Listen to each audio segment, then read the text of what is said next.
गणपती बाप्पा मोरया, मंगल मूर्ती मोरया.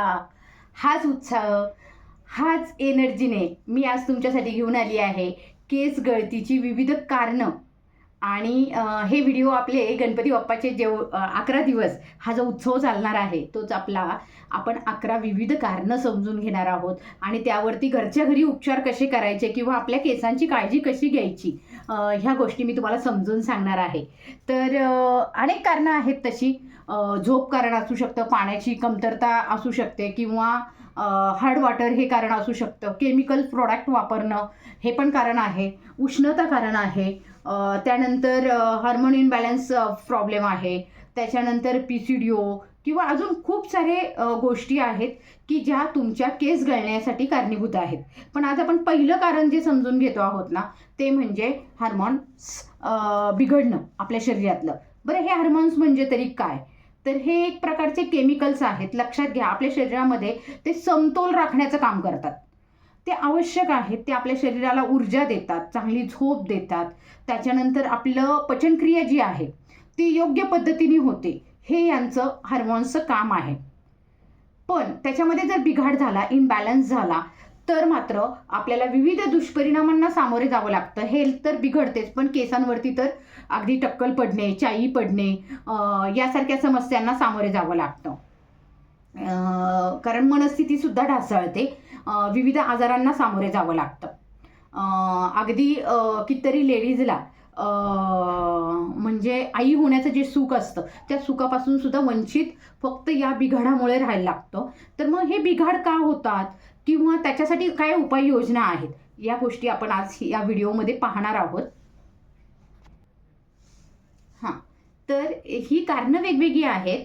खरं तर अपुरी झोप किंवा पाण्याची कमतरता, अजून खूप कारणं आहेत याच्यामध्ये की ज्यामुळे आपला हार्मोन इनबॅलन्स होतात. वेगवेगळ्या ज्या ग्रंथी आहेत त्यांची कामं वेगवेगळ्या पद्धतीने, म्हणजे थायरॉईडचं काम बिघाड झाला तर आपल्या केसांवरती कुमकुवतपणा येतो. त्यानंतर इस्ट्रोजन ही जी ग्रंथी आहे याचा आपल्या शरीरामध्ये क्रमी स्राव झाला तर आपल्याला CBS ग्रंथी ज्या आहेत आपल्या स्कॅल्पमधल्या, तर त्यांचं स्रवणं जे आहे अतिरिक्त तेल सोडतात आणि अतिरिक्त तेल सोडल्यानंतर छिद्र बंद होतात. तर यामुळे केस उगवण्याची क्रिया थांबते किंवा आहेत ते केस सुद्धा गळण्याची प्रोसेस सुरू राहते. तर हे कमी करण्यासाठी आपण काय केलं पाहिजे, तर यावरती आपण जास्तीत जास्त बोलणार आहोत. पुरेसं भरपूर पाणी प्या. 2-3 लिटरपेक्षा जास्त पाण्याची गरज आहे, पण कमीत कमी सीझननुसार आता कमीत कमी 3 लिटर तरी पाणी प्यायला हवं आपण दिवसभरामध्ये. त्याच्यानंतर झोप पुरेशी असणं, 7 ते 8 तासाची झोप मिळणं हे पण खूप महत्त्वाची गोष्ट आहे. आणि संतुलित आहार, तर संतुलित आहारामध्ये आपली पोळी भाजी भाकरी भात डाळ ह्या ज्या काही गोष्टी आहेत आपण घेतो रोजच्या आहारामध्ये, तर त्या आहारामध्ये पुरेशा असाव्यात. भाज्या, हिरव्या पालेभाज्या भरपूर प्रमाणात असावेत. त्यानंतर तेलबिया ज्या आहेत म्हणजे तीळ आहे, जवस आहे, त्याच्यानंतर सूर्यफूल आहे, ह्या बियांचा वापर, तीळ किंवा आपली जे मगज बी म्हणतो आपण, की ह्या विविध बिया ज्या आहेत त्या आपल्या शरीरात घेतल्या गेल्या पाहिजे. त्याचं सकाळच्या न्याहारीमध्ये सुद्धा समाविष्ट असला पाहिजे. त्याचे लाडू मधून अधून खाल्ले पाहिजे. ऑलिव्ह आहेत, तीळ आहेत, तर ह्या गोष्टी आपल्या आहारामध्ये असणं खूप गरजेचं आहे. केसांच्या वाढीसाठी मी तुम्हाला हे सांगते आहे की या गोष्टी तुमच्या शरीरामध्ये आवश्यक आहे. तसेच सुंठ, आपण सुंठीचा वापर खूप कमी प्रमाणात करतो, मग त्या सुंठीचा वापर सुद्धा झाला पाहिजे. सुंठ सुद्धा आपल्याला हार्मोन इनबॅलन्स करण्यासाठी खूप मदत करते. आयुर्वेदामध्ये तिचं खूप महत्त्व आहे. तर ह्या गोष्टी सुद्धा आपल्या आहारामध्ये, म्हणजे मसालेदार आपण जे मसाले म्हणतो जसं धने, जिरा, त्याच्यानंतर लवंग, मिरी यांचाही पुरेसा वापर असला पाहिजे. दालचिनी असली पाहिजे. हे पदार्थ जे आहेत ते आपल्या शरीरात विविध गोष्टींमधून जायला हवेत. किंवा सकाळच्या वेळेस काढा घ्याल तर त्याच्यामध्ये सुद्धा याचा वापर असेल तर तुम्हाला हा प्रॉब्लेम जरा कमी होतो. तसेच दुसरी गोष्ट, याच्यामध्ये संतुलित आहारामध्ये हिरवे पालेभाज्या जसं सांगितलं आहे तसंच डाळींचाही वापर वेगवेगळ्या पद्धतीने केला पाहिजे. आणि मैदा किंवा जंक फूड आणि तळीव पदार्थ यांचा वापर आपण कमी केला पाहिजे. म्हणजे आहार आपला चांगला असला पाहिजे आणि ह्या आहारामुळे सुद्धा आपण हार्मोन इम्बॅलन्सवरती विजय मिळवू शकतो. शिवाय दुसरी गोष्ट म्हणजे ताणतणाव. या ताणतणावामुळे काय होतं माहिती आहे का, की खूपदा आपले हार्मोन्स जे आहेत ते बऱ्याचदा मानसिक स्थितीमुळेच बिघडतात.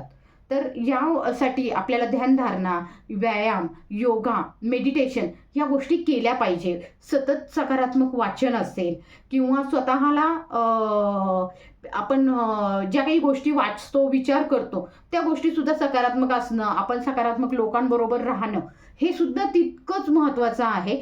स्वतःला प्रेरणा देणं, हे पण तितकंच केसांसाठी महत्त्वाचं आहे. ही खूप छोटी छोटी गोष्ट वाटेल तुम्हाला, परंतु ह्या गोष्टी खूप महत्त्वाच्या आहेत आणि यामुळे सुद्धा आपला हे जे आहे तो हार्मोन इम्बॅलन्सवरती आपण कंट्रोल करू शकतो. असं काही नाही आहे की आपण त्याच्यावरती विजय मिळवू शकत नाही. पण हे घरगुती उपचारांनी सुद्धा आपण याच्यावरती विजय मिळवू शकतो. फक्त आपण आपल्या शरीराला समजून घेतलं पाहिजे आणि त्यानुसार आपली आहार पद्धती, दैनंदिन दिवसाच्या सगळ्या ज्या क्रिया आहेत त्या केल्या गेल्या पाहिजे. म्हणजे आपण आपल्या केसांना हेल्दी ठेवण्यास नैसर्गिक पद्धतीने मदत करतो. तर ही व्हिडिओ कशी वाटली ही मला नक्की आवर्जून कमेंटमध्ये सांगा आणि तुम्हाला अजून काय काय व्हिडिओ ऐकायला आवडतील माझ्याकडनं ते सुद्धा कळवा.